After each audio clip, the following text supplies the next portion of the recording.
If you feel like at every single appointment, they're throwing out phrases like, well, I just need to think about it, you're not providing as much value and service, and you didn't get the point across to them as clear as you should have. Let's say everything's hunky-dory and stuff.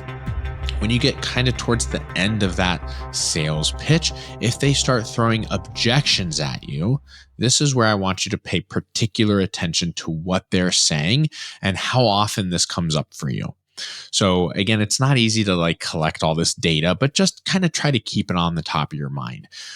If you feel like at every single appointment, your initial consultations, by the end of that consultation, they're throwing out phrases like, well, I just need to think about it, or maybe I need to talk to my spouse about this. And this sounds great, but I'm just going to want to sit on this for a little bit and make a decision.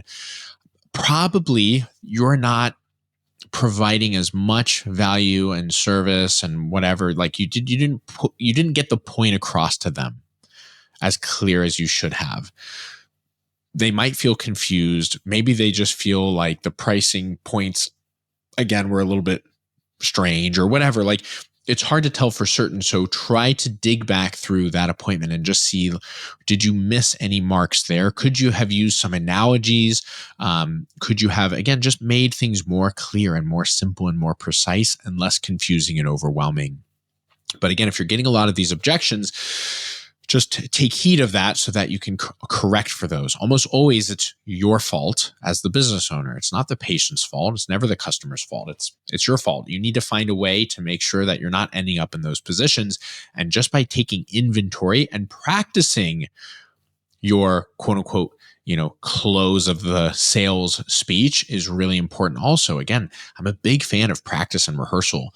I practiced this in front of my wife for months and months and months, like just prior to opening and then after opening, right? Because I started getting better at understanding what the questions were that patients were asking. How could I beat them to the punch?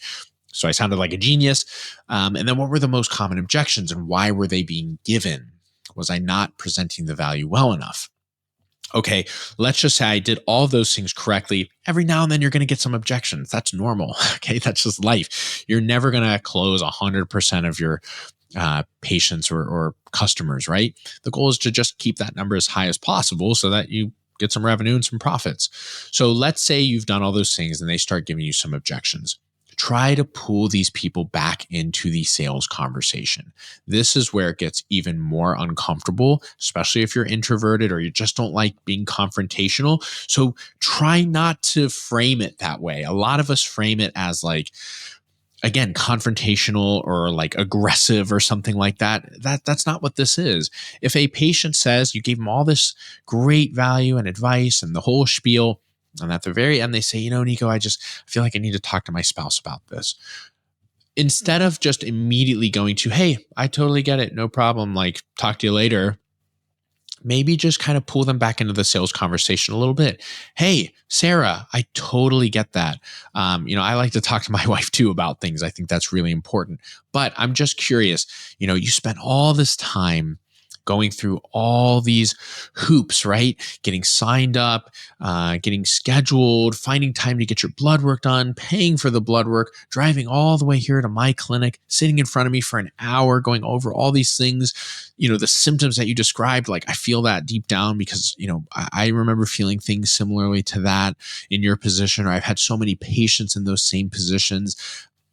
I think we are just going to nail this. Like I said, hormone replacement therapy is going to tick off all those boxes. So I just want to make sure, are you maybe just not seeing the value somewhere, and maybe I just need to express that again to you, or maybe I need to frame it in a different way so that we can move forward, because I know that this is an absolute game changer for you. And I know this is going to be powerful. So I'm just curious if maybe you might be able to tell me if there was something we were missing. You're just consulting with her again, right? You're just asking her very reasonable questions. I want to make sure I'm nailing this for you. And I felt like we were like crushing it. You said you felt this way. I said, I can fix that this way. You said, I don't sleep very well. I said, I can fix your sleep this way. Right? I felt like we were on track here. And now all of a sudden it feels like we're not on track. And I just want to make sure if it's my thing, like I want to go back and make sure I'm addressing that appropriately. And so hopefully Sarah says, you're right, Nico. Like, that's true. I did say all those things, and it does sound really great. I'm just, maybe I'm just a little bit nervous about the cost. Okay, great. Okay, so we're getting somewhere here now. Okay, fantastic, Sarah. I get that. That's really, really helpful. Tell me about the cost. Like, what makes you so nervous about the cost? Right? Well, Nico, I don't know. It's a lot of money, and I've never really spent that much money on myself. And okay, Sarah. Well, listen, I got to be honest with you. If your husband was sitting next to you here today, let's just pretend he is. What's your husband's name? John. Okay, Sarah, if John was sitting next to you today and he heard you talk about all these things that you're dealing with and feeling and experiencing physically, mentally, emotionally, even spiritually, I don't know John that well, but I have a feeling you guys are in a good relationship, right? Yeah, we are. Okay, amazing. I feel like John would be like, Sarah, what are you thinking? Sign up right now. Like, I'll pay for God's sakes. You need to do this. And she's going to laugh probably and say, oh, wait, yeah, you're right.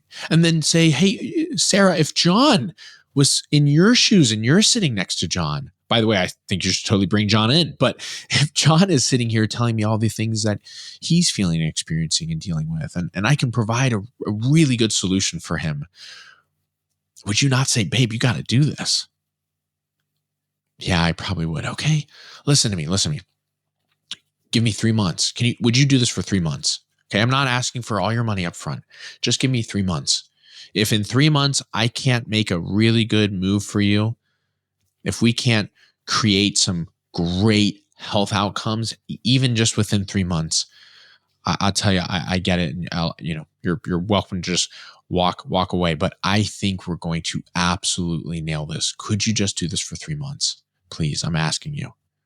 And by the way, that free weight loss consultation, like if you're still interested in that, I'll offer that to John too, right? You can just add a little extra value in here and there without it being awkward or confrontational, right? We're just trying to help. We just want to be of service to you.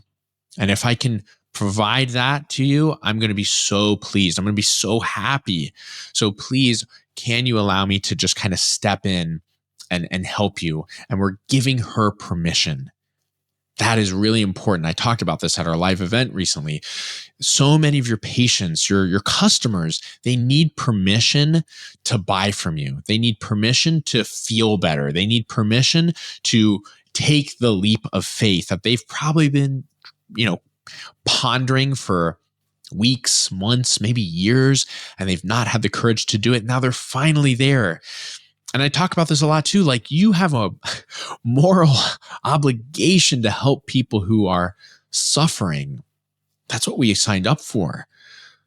And I'm not going to let you walk out of my door if I feel convicted and convinced and I know deep down in my heart and soul that I can help you, Sarah, that I can make a difference here.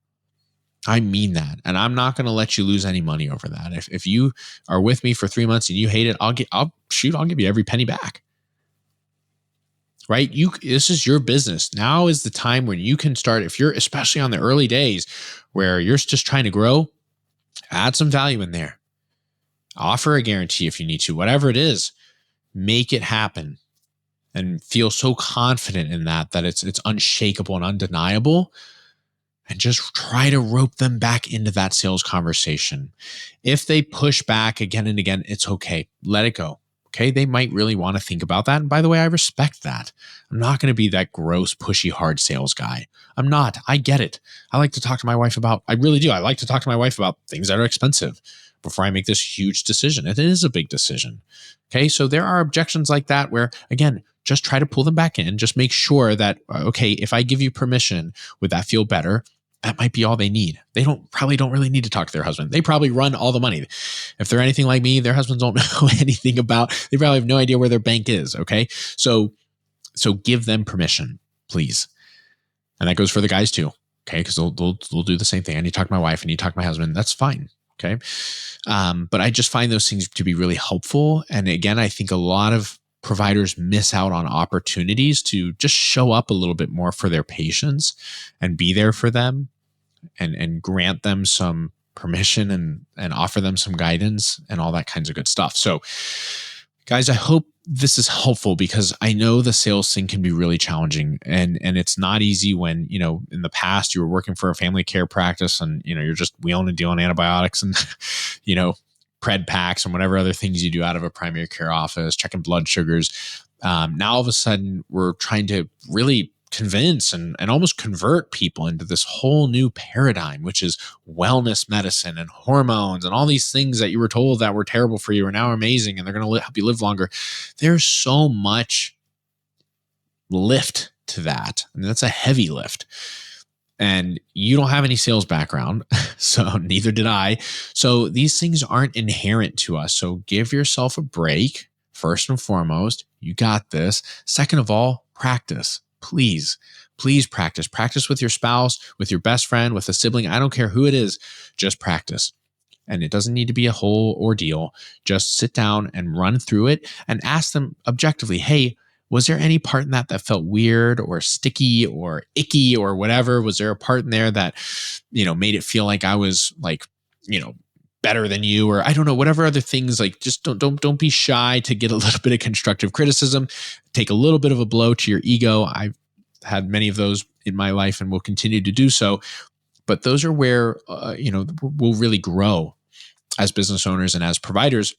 And also think ahead, of course, now when you're hiring other providers to come work with you and they have questions around that, or maybe you're workshopping a sales pitch with them, you want to make sure that, you're able to speak to this and hey, let me share my experiences. And this is typically how I work with these types of patients or these types of questions and all that kinds of stuff. So I find that to be really, really, really important because, again, we want to be thinking forward here. We want to be thinking, not just the next year, but the next 5, 10, 20 years, however long you plan on being in business. We want to be thinking, how can we structure everything I'm doing now? How can I maybe write some of these common objections down in a Google document, or maybe ask ChatGPT, hey, here's a compiled list of objections that I keep getting. And could you help me overcome them with some stories, with some analogies, whatever it is, so that I can close on some of these sales that I feel like I'm missing out on. It's so much in its fine details and the language and the way you say things. And the better you get at communicating more clearly, the more often you're going to win.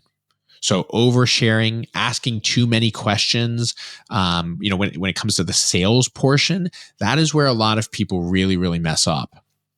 You don't want to add confusion and overwhelm. You don't want to try to impress when you're at the finish line. You want to express excitement, joy, and clarity above all things. Okay. Clarity, the word clarity is I think the take home word for today. Okay.